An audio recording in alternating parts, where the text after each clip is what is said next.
Hello, this is Linda Vettrus-Nichols, and do I have an amazing woman to introduce you to? Bhavna BP. Welcome, Bhavna. Thank you so much, Linda. I'm honored to be on this talk with you. Say your name for me. Bhavna. Yeah. It's an interesting one. I usually slaughter it for you. Well, welcome anyways, right? Thank you. Yeah, right? All right, so you're way over in India and I'm in Asheville, North Carolina. This is so much fun to have friends all over the world, isn't it?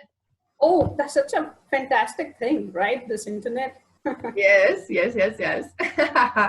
All right, so tell us a little bit about your soul journey, if you will, your story of transformation. Right. So, ever since I was a small kid, I've had this deep conversations with my dad, and that's how I've grown up. Um, and yet, at one point in time, there's this wave of transformation that occurs in most people's lives, right? So, one such a thing was in 2018, when I had a series of events that shaped me the way I am today, Okay. um, one after the other. So, there wasn't any gap for me to understand what was happening at a point in time. So that made me think deeply about who I am and what my purpose is and what journey am I having on this planet of ours.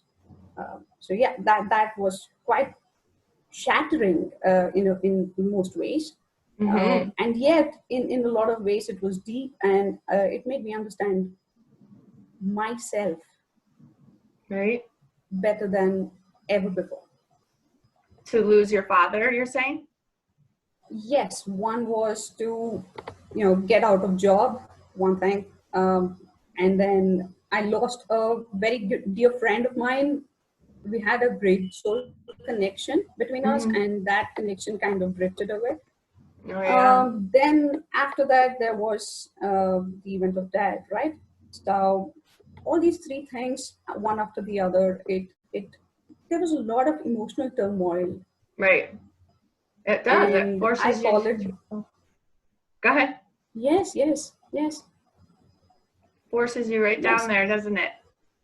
yes, yes. That's right. That's right. And at one point, I just couldn't make out what was happening to me. I was just, um, just moving, and not understanding what life had to offer at Okay. that point in time. Yeah.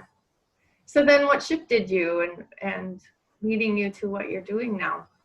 Right. So after that, there was a lot of deep thinking within me.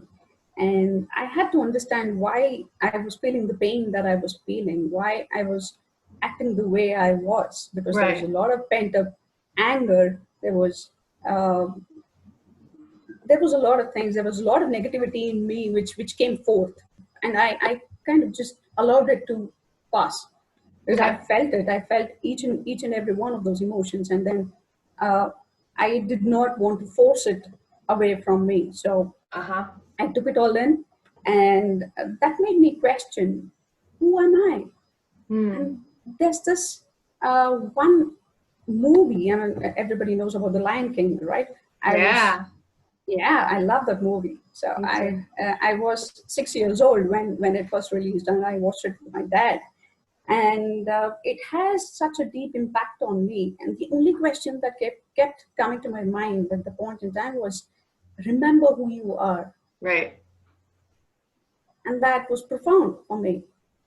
And I Mm-hmm. started questioning, why am I here? What am I doing here? And what is my journey all about?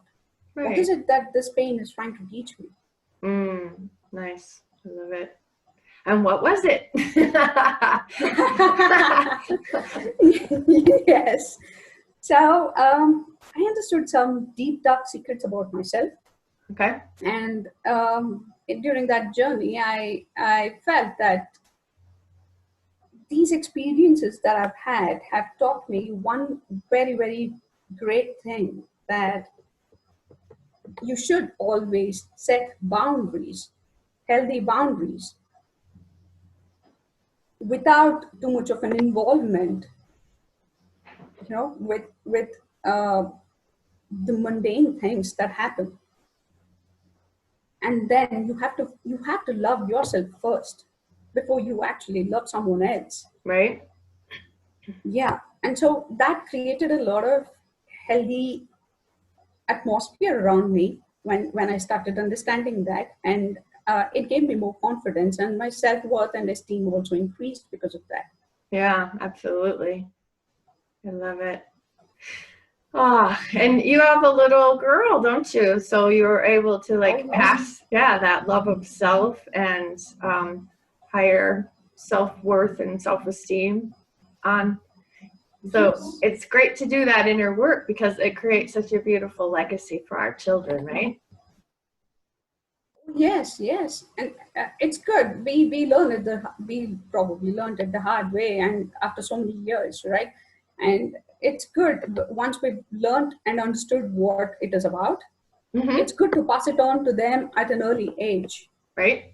Right. Well, it reminds me of the movie The Wizard of Oz, and Dorothy, goes on this long, arduous journey, and it's just the journey back to self. And Glenda the Good Witch is like, you had it in you all the time, right? So it's like it was a wake up. She was asleep, right? She got knocked in the head, she fell asleep, and then she wakes back up, and she's back home, and she's a completely different person now, right? Yes, yes, that's a wonderful way that you put it. That's a great example, actually. I We love all it. we all have it in ourselves. Yeah, and it's cute because you said you saw The Lion King at 6, and my mother saw The Wizard of Oz at 5. Wow.